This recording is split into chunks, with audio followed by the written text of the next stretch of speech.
Hey everyone, it's been a while, hasn't it? I hope you all had a great holiday season and a happy new year at that. I have been on quite the break as of late from playing Destiny, because one of the rules I set for myself when I made my channel is to never force myself to play something, regardless if I lose money from not posting, which I do, because if you keep doing that to yourself over and over, you will really start to dislike that game and what you do. And I still really enjoy Destiny every time I come back and play it, and I really do wish there was more content in there, but for now we have what we have. But I did see the new exotic shotgun Slayers Fang, and I was genuinely excited to get it and make a video for you guys on it. But I think without breaks, that excitement wouldn't be there. So that's just a little backstory on why I take breaks in Destiny 2, and I think that is healthy for me personally. I really do miss you all though, and seeing your comments on every video. I can see anybody's name in the comments and recognize them instantly. But I am excited for episode 3 in about a month, and for this summer with the new expansion. Please make it good, Bungie, please. Now if you guys haven't got Slayers Fang, I really think you should. It's a powerful weapon as you can see in the gameplay, and I normally don't like shotguns, but this bad boy is a blast. You will see solo grandmaster gameplay and lost sector gameplay, where we are 20 and 30 power level under in the respective content. And this shotgun still puts out that damage and ad clear that we need. It's a very fun way to play the game. But before that, we have a quick sponsor today that I think you guys will like. 2025 is here, and why not start out by taking better care of yourself? And your ears are included with that. And what makes that really easy is the Raycon Everyday Earbuds. I have been using these for over 7 months now when I take my walk every day, and I can assure you that Raycon Everyday Earbuds will not disappoint you. As a gamer and content creator, I work at a desk often, and I go out every day for at least 2 to 3 mile walk, because if I don't, you all know what will happen. I take my Raycon Everyday Earbuds with me every single time, and they have not let me down yet. And that's because they have a 32-hour battery life, they have active noise cancellation, so I don't hear all that outside noise, and with the ergonomic earbud design, they stay comfy as well, which is important for those longer uses. So if you guys go to buyraycon.com/plunder, you'll get 15% off site-wide. Pretty good deal, right? You'll get 15% off everything on Raycon's website when you go to buyraycon.com/plunder. So don't miss out on this new year deal, because I know you guys will like Raycon Everyday Earbuds just as much as I do, and they're half the price of other big competitors, and I know you guys will enjoy them. Thank you to Raycon for sponsoring this video. Now the new exotic shotgun Slayers Fang just dropped. It's very easy to get, you can go in blind and probably complete the mission in like 30 minutes, and it comes with the intrinsic Night's Worn sight. Dealing final blows to targets grants Night's Worn sight. During that time, final blows will grant you true sight, reload speed and precision damage is increased, and submunitions weaken targets. The two main parts we're taking advantage of here is that precision damage, which is very good, and the submunitions that weaken targets. So more damage and weakening on the field. It also has the trait Heart Piercer. Rounds from this weapon shatter into submunitions on impact, and this can stun overload champions. Now the best way I've found to use this weapon so far is when you know it's going to kill something like a red bar enemy, just hip fire it. It's going to kill everything in front of you, it'll hit multiple enemies, that activates the perk on it, right? And when you come up against those beefier targets like champions that you see in the gameplay, sight in, aim for that head, and take them down. Now we want to amp this up as best as we possibly can. One of the easiest ways to do that is to add crowd control and survivability into your build, and mainly the freezing aspect of stasis, because that'll make it easy for you to hit those headshots on targets. So on the Prismatic Hunter here, we take the Super Shadow Shot. It's more crowd control,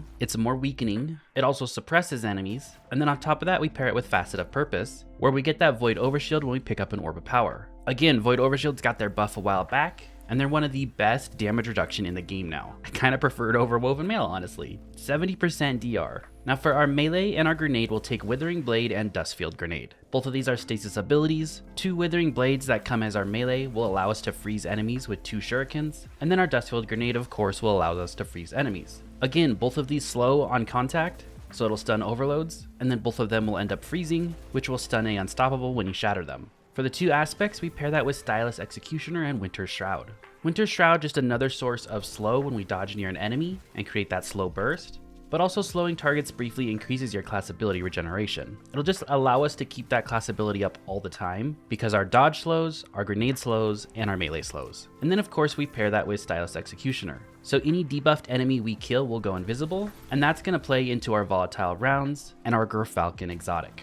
Now for the fragments, we already went over Facet of Purpose, we'll take Facet of Ruin, increase the size and damage of the Burst of Stasis, since we are shattering a ton of different enemies with our 3 abilities. We'll also take Facet of Dawn, so every time we throw out those shurikens, we're getting that 25% damage buff to our weapon, and when you add that on top of this exotic shotgun, Slayers Fang, it hits like a truck, especially when you have the precision damage going. We'll take Facet of Protection, so when we're surrounded, we get that extra damage reduction, 15% all the time, and then if you are in your Transcendence form, that bumps up to 25%. And then lastly, we'll take Facet of Hope, which this could be traded out for anything else that you want in the build, so play around with this slot, but this is why you have an elemental buff, your class ability regenerates more quickly. We don't really need this, because since we're slowing with 3 different abilities, that'll keep our class ability up, so have fun with that one. And then since all our abilities are darkness, we're building that darkness meter, and our shotgun is light, right, because it's void, and we're building the light meter. So you're gonna get your prismatic form very quickly with this. Now the exotic we're gonna pair that with is the Gerfalcon. You can either have the spirit version of this, or the main exotic.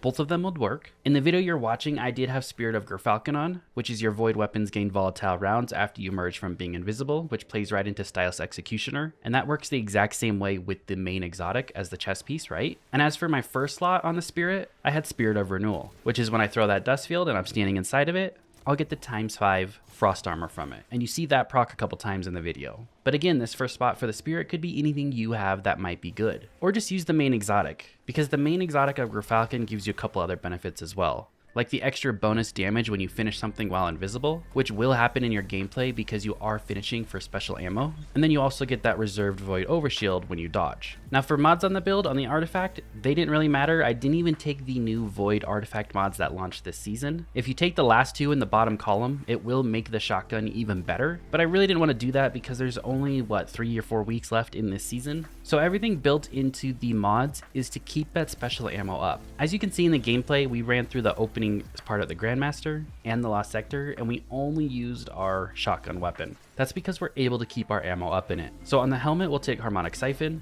Of course, this creates orbs of power when we get double kills with that shotgun. We'll take 2 special ammo finders up here. You could probably drop 1, but I want to make sure every time I pick up a brick, I'm getting the max amount of ammo I possibly can. On the gauntlets, we'll take heavy-handed, so if our shurikens do kill something, we create a orb of power, and then 2 copies of impact induction. Every time we cause damage with that melee attack, it reduces our grenade cooldown. I do want to have that dust field grenade up as often as possible, and since we run Gambler's Dodge, we get our melee back by dodging near an enemy, so we always have Withering Blades available to use to proc that impact induction. On the chest piece, this is your damage reduction, and then I like to take 1 Void Reserve mod. This just bumps up your ammo in that Void shotgun. On the boots, we'll take stacks on stacks. Picking up an Orb of Power grants you 1 additional stack of armor charge. The reason I take this is because when I pick up 2 orbs of power, that gives me the full 3 stacks then. And I want to get to those 3 stacks as quickly as possible to play into how I'm spending it. We'll also take a Void Scavenger to get extra ammo when we pick up those bricks. And a Recuperation, replenish health each time you pick up an Orb of Power. On our class item, we'll take Bomber. More grenade energy when you dodge near an enemy. Reaper, so every time we dodge, we get a kill with that shotgun, we'll spawn an extra orb of power. And of course, Special Finisher. This consumes your 3 stacks of armor charges, and when you finish something, you'll generate special ammo for you and your entire fire team. Now you're spawning orbs of power with double kills on your weapon, with melee final blows, and by dodging and killing things with your weapon as well. So 3 different ways to spawn orbs in your natural gameplay loop, and you want to make sure you are picking those orbs of power up as you're going. First off, you get a ton of extra super energy. Second, it's healing you with recuperation. And third, you're getting void overshields from Facet of Purpose. So this is kind of like your source of healing and damage reduction. If you want to drop Bomber on your class item, you can, and use the mod that allows you to pick up orbs of power when you just dodge near that orb of power to make the gameplay loop a little bit easier for you. But I actually like seeing the orbs of power on the ground, because sometimes I'll time when I pick them up to get the healing and the void overshield, because sometimes I don't need that extra healing or void overshield at a given moment, right? But that's just me personally. I hope you guys enjoyed the video. I hope you found it helpful. If you've been playing other games, I hope you've been enjoying those. And I hope to see you guys in episode 3 or maybe back this summer, as I'm looking forward to some new content in Destiny 2, as I think we all are. Have a great rest of your day, and thank you so much for watching. I really appreciate it.